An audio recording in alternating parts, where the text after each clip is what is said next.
नमस्कार मित्रांनो, तू ही रे माझा मित्र मालिकेच्या आजच्या भागामध्ये ईश्वरी आता कॉन्फरन्स रूम मध्ये आलेली असते. त्यावेळेला ती विचार करते की नक्की काय अर्णव सरांनी केले. तिला आपल्या ताईचं म्हणजेच अंजलीचं बोलणं आठवतं की ईश्वरी तू ऑफिसमध्ये जा, म्हणजे कसं आहे तो तुला ना काहीतरी सरप्राईज देणार असेल कदाचित, म्हणून ती ऑफिसमध्ये येते. तर तिला समोरच स्पीकर दिसतो. आता तो स्पीकर पाहिल्यावर ईश्वरी म्हणते की नक्की अर्णव सरांच्या मनात काय असेल. ती खूप आनंदी झालेली असते. म्हणजे नक्की अर्णवने काय सरप्राईज असेल ठेवलेलं हे तिला काहीच कळत नसतं. ती समोर जाते आणि सात्विक फॅशनचा तो बोर्ड अगदी मनापासून बघत असते. नंतर मग तिथेच तिला त्या स्पीकरवर एक चिठ्ठी ठेवलेली दिसते. त्यावर लिहिलेलं असतं की मिस इंदोर स्पीकर ऑन कर. आता ते पाहिल्यानंतर ती म्हणते की नक्की यामध्ये सरांनी काहीतरी लिहिलेलं किंवा बोललेले आहेत.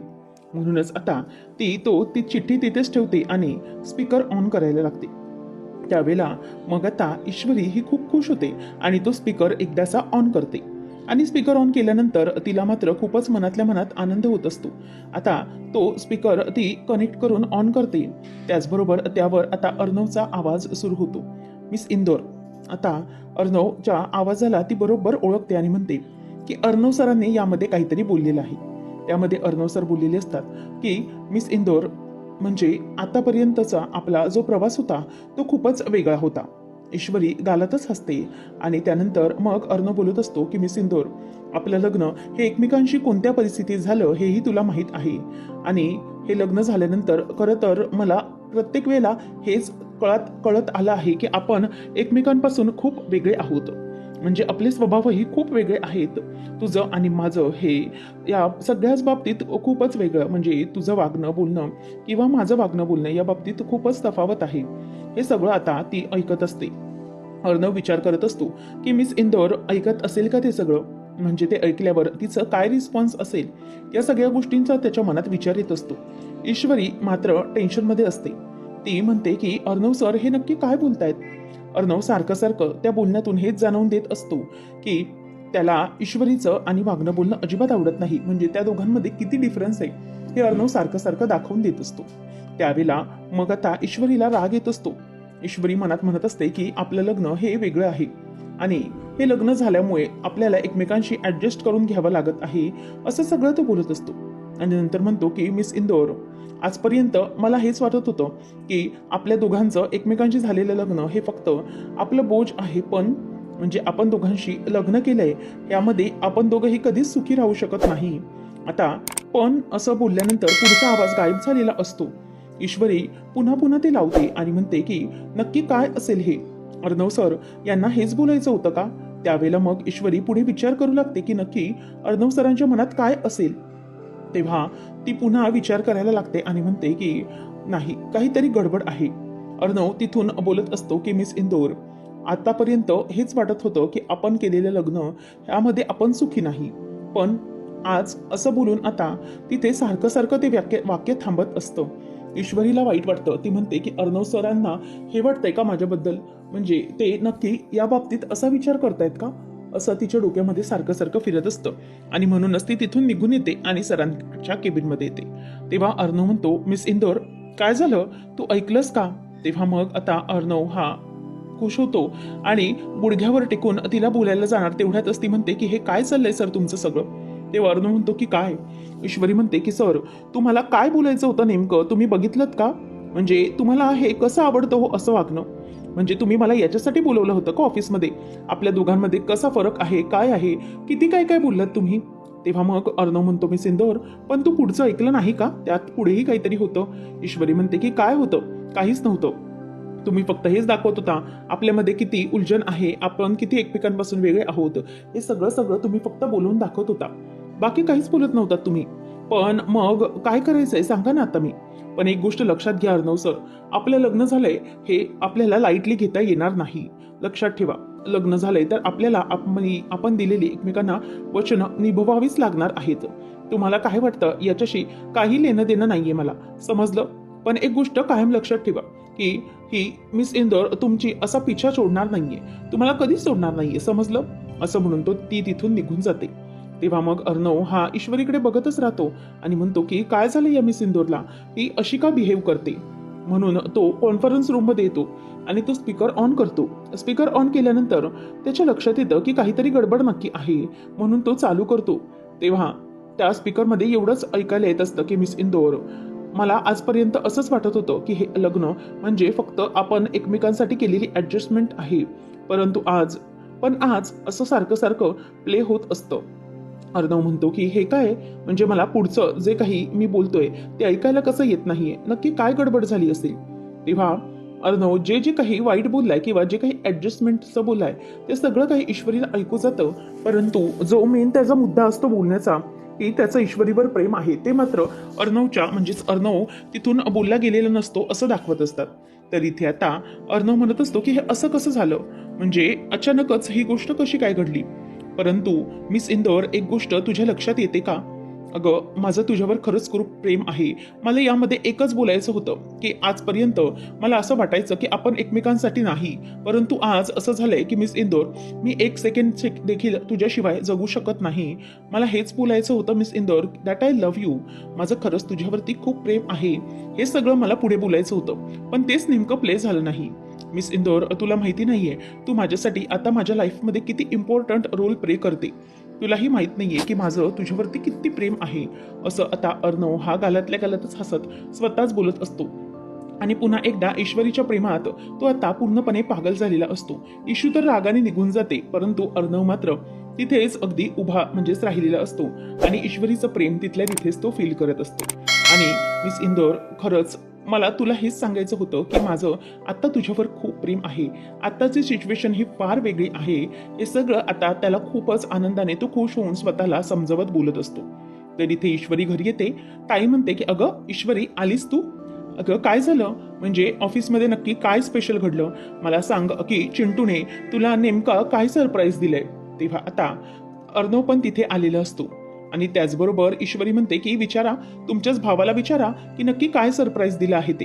तेवढ्यातच आता अंजली ही सारखा सारखा राकेशला कॉल ट्राय करत असते. तेवढ्यातच वल्लरी येते आणि म्हणते की काय गं, जावई बापूंचा फोन लागला की नाही, म्हणजे त्यांना त्या वस्तूबद्दल समजले की नाही. तेव्हा मग आता अंजली म्हणते की अगं, ऍक्च्युली मामी त्यांचा ना फोनच लागत नाहीये. मी त्यांचा फोन सारखा सारखा ट्राय करते पण लागत नाही. आता मामी वैतागते आणि म्हणते की झालं, म्हणजे मला वाटतं की मला माझी वस्तू परत सापडणारच नाहीये की काय. तेव्हा आता अंजली म्हणते की हो मामी, अगं तू त्रागा करू नकोस. पण त्यावर लगेच मामी म्हणते की हो, पण मला एक गोष्ट कळत नाहीये, मी नसताना या सगळ्या गोष्टी इतक्या घाईघाईत केल्यातच का, मला कळत नाही. तेव्हा मग ईश्वरी म्हणते की मामी, आपण एक काम करूया का, हवं तर मी येते तुमच्या बरोबर त्या स्क्रॅप डीलरकडे, आपण दोघी जणी मिळून तुमची ती महत्वाची वस्तू शोधूया. तेव्हा मामी म्हणते अजिबात काही एक गरज नाही, समजलं, तुझ्यामुळे झालं हे सगळं. त्यावर अर्णव म्हणतो की मामी, अगं पण इतकी महत्वाची वस्तू होती तरी कोणती, तू इतकी चिडतेस ते. तेवढ्यातच बाहेरून आवाज येतो की काय काय चाललंय वल्लरी इतकी चिडचिड करायला. तेव्हा सगळेजण बघतात तर आजी आता आलेली असते. आजीला पाहून सगळेजण आनंदी होतात. राकेशला एका ठिकाणी एका गोडाऊनमध्ये आणलेलं असतं आणि त्याला बाजूला ढकलून देतात. तेव्हा तो दादा हा त्याला ढकलतो आणि म्हणतो की हे बघ, आजपर्यंत तू ना आम्हाला खूप गुंगारे दिले, खूप चकवलंस मला, पण आज नाही. आज काही करून तुला माझ्या बॉसला भेटावंच लागणार आहे. आमच्या बरोबर तू जे काही वागला ना, त्यामुळे आता माझा बॉस आहे ना तोच तुझा बरोबर हिशोब करेल, असं आता तो माणूस हा राकेशला म्हणत असतो. त्यावेळेला मग राकेश आता खूप घाबरलेला असतो. त्या दादाच्या बॉसची एंट्री आता मालिकेत झालेली दाखवलेली आहे. त्यावेळेला आता लगेचच दादा त्याच्या एका माणसाला सांगतो की जा रे, बघ आपले बॉस जरा बाहेर आलेत का. त्यावेळेला तो बाहेर जातो आणि त्याचा बॉस गाडीमधून बाहेर उतरताना तो गाडीचा दरवाजा उघडून देतो आणि बाहेर आल्यानंतर इथे एका नवीनच पात्राची एंट्री झालेली आहे. आणि समोर आल्यानंतर तो जो बॉस असतो तो चालत चालत येतो आणि समोर राकेश पडलेला असतो, त्याच्यावर त्याची नजर जाते. आता राकेशला पाहिल्यानंतर तो म्हणायला लागतो की हा आहे का तो चिंगूर, असं म्हणून त्याच्याकडे रागाने तो बघायला लागतो. राकेश पण आता हा कोण जो बॉस आहे त्याच्याकडे बघतच राहिलेला असतो आणि त्याला पाहून राकेशला भीती वाटत असते, कारण की तो बॉस हा एकदम वेड्या डोक्याचा दिसत असतो. जर काही आपल्याला करेल तर याची भीती आता राकेशला लागून राहिलेली असते. त्यामुळे तो आता बॉस त्याच्याकडे रागानेच बघून म्हणतो की कोण आहे रे हा, आज आहे का तो राकेश. आता लगेचच दादा म्हणतो की हो बॉस, हाच आहे तो राकेश जो आपल्याला इतके दिवस चकवत आहे. असं म्हटल्यावर आता तो बॉस जो असतो तो रागाने राकेशकडे बघतच राहिलेला असतो. राकेश मात्र त्याच्याकडे बघतो आणि गपचूप त्याच्याकडे बघतच राहतो, कारण की हा नक्की बॉस कोण आहे हे त्यालाही माहीत नसतं. नंतर मग आता तो बॉस म्हणायला लागतो की एक काम कर, चल समोर ये आणि माझे हे बूट साफ करून दे. त्यावेळेला आता लगेचच पुढे तो दादा असतो राकेशच्या जवळ एक काळा फडका टाकतो आणि त्याला बूट साफ करायला पुढे हो असं सांगत असतो. त्यावेळेला लगेचच राकेश म्हणतो की हे काय, अजिबात नाही करणार हे मी सगळं, हे मला नाही आवडत हे सगळे काम करायला. असं म्हटल्यावर आता दादा त्याच्यावर डोळे मोठे वटारून बघतो आणि म्हणतो की काय रे, लोकांचे पैसे घेणं, त्यांना चकवणं, खोटं करणं, खोटं नाटं बोलणं, या सगळ्या गोष्टी तुला बरोबर आवडतात आणि बाकीच्या गोष्टी तुला जमत नाही. चल लवकर ये पुढे, गपचूप यायचं. असं म्हटल्यावर आता राकेश हे खरं तर आवडत नसतं त्याला करायला. दादा त्याचा हात पकडतो आणि त्याला त्या बॉसच्या पायावर जाऊन फेकतो. आणि फेकल्याबरोबर राकेश आता विचार करतो की काय काय करावं लागतंय मला. तो हातात फडका घेतो आणि बॉसचे जे चप्पल असतात ते धुळीले माखलेले असतात. तो आता राकेशला कॉलर धरून म्हणतो, दादा की चल लवकर साफ कर, समजत नाही काय बोललंय ते, जे काही बॉस बोलले ते आदेश फॉलो करायचे, चल लवकर. आता राकेश फडका हातात घेतो आणि ते पुसून देऊ लागतो. त्यानंतर आजी आल्याबरोबर सगळेजण खुश होतात. मामा आणि अर्णव दोघं जणही आजीकडे धावत जातात आणि म्हणतात की अरे वा आजी आलीस तू. आता आजीला पाहून ईश्वरी पण खूप चकित होते, तर इथे दादाचे शूज हा राकेश पुसून देत असतो. नंतर मग आजी आल्याबरोबर ती ईश्वरी पण खूप खुश होते आणि म्हणते की आजी कशा आहात तुम्ही. तेव्हा मग सगळेजण आजीचं कौतुक करत असतात की आजी आली. तेव्हा ती म्हणते की हो बरी आहे मी. मग लगेच अंजली म्हणते की हो किती बरं झालं आजी, तू खूप लवकर आलीस, खरंच खूप बरं वाटलं आम्हाला. आणि कशी आहेस तू. तेव्हा आजी म्हणते की हो अगदी मस्त आहे मी, काळजीचं काहीच कारण नाहीये. त्यानंतर मग आता वल्लरीला आजी म्हणते की पण मला एक कळत नाही, मी जेव्हा आले तेव्हा या वल्लरीचा इतका मोठा आवाज का बरं सुरू होता, म्हणजे नक्की काय झालं होतं असं, वल्लरीचा आवाज चढण्यामागे इतकं काय मोठं कारण होतं. तेव्हा ती म्हणते की तसं काय ना आई, की म्हणजे माझं जी वस्तू आहे ना ती बाहेर गेली आहे म्हणूनच. मग नंतर त्यावर ती म्हणते की अगं हो, पण नक्की आवाज काय वाढला इतका. लगेच मामा म्हणतो की अगं जाऊ दे ग त्याचं सगळं, तू मला सांग आई की तुझी यात्रा लवकर झाली, तू लवकर आलीस म्हणजे मला सांगितलंस त्याच्या अगोदरच. त्यावरती म्हणते की हो त्याचं काय झालं ना तसं कारणही आहे म्हणूनच मला लवकर यावं लागलं. तेव्हा आता आजी म्हणते की आपल्याकडे दत्त पादुका म्हणजेच दत्तांच्या सुवर्ण पादुका येणार आहे आणि यंदाचं यजमानपद त्याचं आपलं त्याच्याकडे आहे, त्यामुळे मला इथे घाईघाईत यावं लागलं. सगळी तयारी करायला नको का, त्यासाठी इतक्या वर्षांनी आपल्याला हा योग आलाय बरं का. त्यावर मामा म्हणतो की वा आई हा तर सुवर्ण योग झाला आहे. आजी म्हणते की हो बरोबर, म्हणूनच आले सगळं टाकून मी तिथे. आणि हो आणखी महत्वाची गोष्ट म्हणजे या पादुकांच्या पूजेसाठी चिंटू तुला आणि ईश्वरीला बसायचं आहे बरं का. असं म्हटल्यावर आता तो गप्पच असतो. आजी म्हणते की कळलंय ना चिंटू, त्यामुळे नकार वगैरे काही द्यायचा नाहीये. आजीला अंजली म्हणते की बरं आजी ऐकलंस का, आता तसं ना काही होणार नाहीये. ईश्वरीमुळे चिंटू ना खूप बदलला आहे आणि ईश्वरीमुळे चिंटू पूजा वगैरे सगळं करायला लागलं हल्लीकडे. तेव्हा आजी म्हणते की अच्छा असं आहे का, चांगलंय तर मग हरकत नाही, पण उद्या आपल्याला हे सगळं करायचंच आहे चिंटू, सगळ्या गोष्टी व्यवस्थित करायच्या. आणि आणखी एक महत्वाचं कारण म्हणजे सात्विकाची अशी इच्छा होती की आपल्या घरी या सुवर्ण दत्त पादुका याव्यात म्हणून. इतक्या वर्षात ती असताना आपल्याला हा मान मिळाला नव्हता, परंतु आता मात्र आपल्याला हा मान मिळाला आहे, तर आपली ही पूजा अगदी व्यवस्थित झाली पाहिजे, सगळं काही व्यवस्थित झालं पाहिजे असं मला वाटतं. म्हणून कुठल्याही तयारीत काही कसर राहता कामा नये बरं का. तेव्हा अंजली म्हणते की हो मला तर इतका आनंद झालाय म्हणून सांगू, अक्षरशः दत्ताच्या सुवर्ण पादुका आपल्या घरी येतात. तेव्हा आजी म्हणते की बरं आता पुढच्या तयारीला लागायला लागेल बरं.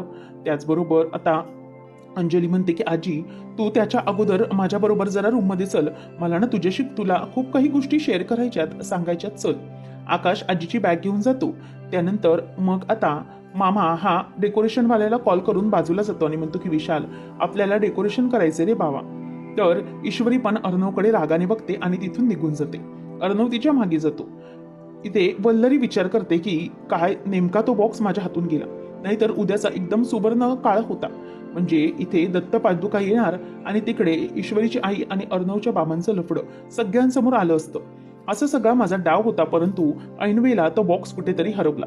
आता लवकरात लवकर तो बॉक्स मला शोधायला हवा.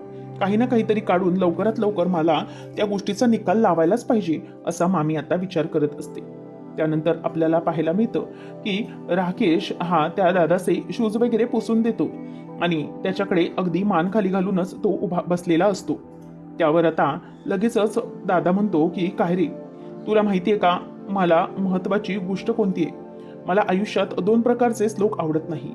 एक म्हणजे की खोटारडे आणि दुसरे म्हणजे फुकटे. कोणते लोक? त्यावर राकेश लगेच बोलतो की खोटारडे आणि फुकटे. मग बॉस म्हणतो की हो, अगदी बरोबर. आणि तू तर त्या दोघांपैकीही आहेस, म्हणजे खोटारडा पण आहेस आणि फुकटा पण आहेस. त्यामुळे मला तुझा प्रचंड राग येतो. एक गोष्ट लक्षात ठेव, तू आमच्याबरोबर खूप चुकीचा वागला आहेस. आमचे पैसे डुबवलेस तू. इतके दिवस आम्हाला चकवा देतोयस, आता देतो उद्या देतो असं करून करून तुला किती मुदत दिली आम्ही, परंतु तू मात्र आमचे पैसे काही परत करत नाहीस. तर मग सांग की तू आमच्या काय कामाचा आहेस? त्यामुळे काही झालं तरीही आता तुझा गेम संपवायलाच पाहिजे असं वाटतंय मला. कारण की तसंही तू काही आमच्या उपयोगाचा नाही. आमचे पैसे पण तू खूप दिवस डुबवले आणि आम्हाला नको तेव्हा त्रास दिलायस तू. त्यामुळे तुझं तर आता काम सेटल करावंच लागेल. आणि तसंही मुहूर्त खूप चांगला आहे, त्यामुळे तुझं काम करायलाच पाहिजे. राकेश म्हणतो की दादा हात जोडतो, मी नक्की नक्की तुम्हाला पैसे देतो. प्लीज तुम्ही असं करू नका. मी नक्की तुमचे पैसे परत करेन. माझ्यावर खूप वाईट वेळ आली हो. प्लीज मला समजून घ्या, माझी परिस्थिती समजून घ्या. मी तुम्हाला नक्की पैसे देतो, हात जोडतो तुम्हाला, असं म्हणून राकेशची पुन्हा ती ओव्हर ऍक्टिंग आणि नाटकं सुरू होतात. मग दादा तो बॉस चिडतो आणि म्हणतो की एक मिनिट, तुला काय आम्ही वेडं दिसलो काय रे? असं म्हणून आता तो राकेशचा गळा दाबत असतो आणि म्हणतो की तुला वाटतं की आम्ही तुला असं सोडून देऊ? अजिबात नाही. लक्षात घे, काही झालं तरीही तुला ना मी असं आता सोडणार नाही. तुझी वेळ जवळ आली असंच समज. दादाने त्याची मान धरलेली असते आणि राकेशचे डोळे अगदी लाल लाल झालेले असतात. आता तो मरतोय की काय याची भीती सतत त्याला वाटत असते. दादा म्हणतो की तुला मी आता असं सोडणार नाही. काही झालं तरीही तुझे पैसे हे तू आम्हाला देणार नाही हे आम्हाला नक्कीच माहीत आहे. त्यामुळे हे जे काही तू वागतोस ना, हे तुझं वागणं आताच्या आता बंद झालं पाहिजे. तुला संपवल्याशिवाय आमच्याकडे आता दुसरा कोणताही ऑप्शन नाही, कारण तू तसा त्रासच दिला आहेस, हे तो बोलत असतो. आता पुढच्या भागामध्ये आपण पाहणार आहोत की राकेशची कॉलर त्या बॉसने धरलेली असते आणि म्हणतो की हे बघ, एक गोष्ट लक्षात ठेव, उद्यापर्यंतची मुदत आहे. 2 दिवसात म्हणजेच उद्या आम्हाला तू पैसे द्यायचे आहेस. तर इथे ईश्वरीला अर्णव विचारत असतो की मिस इंदौर, मला एक गोष्ट सांगतेस का की तू हे लग्न अगदी मनापासून मानतेस का? तेव्हा मग ती म्हणते की हो, हे लग्न मनापासून मानते. याचा अर्थ काय? मी हे लग्नही मनापासून मानते आणि आपलं नातं ही मनापासून मानते. म्हणजेच तुम्हाला नवरा म्हणते तर हे नातं मानणारच ना. परंतु तुमचं काही वेगळंच आहे. तुम्ही कधी हे सगळं मानाल काय माहिती, मी केल्यावर मानाल की काय माहिती नाही. तेव्हा अर्णव ईश्वरीला विचारतो की मिस इंदौर, तू कुठे जाणार आहेस मला सोडून? तर इथे आजी ही ईश्वरीला सांगते की बघ, उद्या दत्त पादुका येणार, त्यामुळे तुझ्या हातून कोणत्याही प्रकारची चूक घडायला नको बरं, नाहीतर मी तुला कधीही माफ करणार नाही. ईश्वरी म्हणते की हो आजी, मी कधीही काही चुकीचं घडू देणार नाही. त्यानंतर अंजली ही राकेश आल्यावर त्याला सांगते की अहो, आपल्याला तयारीला लागायला हवं. उद्या आपल्या घरी दत्तांच्या सुवर्ण पादुका येणार आहेत, त्यामुळे खरंच खूप आनंद होतोय मला. आजी त्यासाठीच आली आहे लवकर. त्यावेळेला मग आता राकेश म्हणतो की वा, म्हणजे एकदम बढिया झालं काम. मनातच तो म्हणतो की मी प्रॉब्लेम मध्येच होतो आणि अगदी लक्ष्मी आपल्या घरात आल्यासारखे झाली. दत्ताच्या त्या सुवर्ण पादुका या आपल्याला आता भेटणार, म्हणजे आपला काम संपणार, असं आता तो विचार करत असतो. तर इथे आता ईश्वरी आणि अर्णव दोघं जणही जोडीने त्या दत्त पादुकांच्या पूजेसाठी बसणारे असतात आणि राकेशच्या डोक्यात मात्र वेगळेच काहीतरी विचार सुरू असतात. तर आता राकेशचे हे जे मनातले काही विचार मनसुबे आहेत, म्हणजेच त्या सुवर्ण पादुका चोरण्याची आणि दादाला पैसे परत करण्याची, या सगळ्या गोष्टी आता ईश्वरी आणि अर्णव त्याचा डाव कसा हाणून पाडणार आहेत. ईश्वरी आणि अर्णव हे दोघंही कशी ती पूजा पार पडणार हे पाहणं अगदी रंजकतेचे ठरणार आहे. असेच अपडेट्स जाणून घेण्यासाठी आताच आपल्या चॅनेलला सबस्क्राईब नक्कीच करा. धन्यवाद.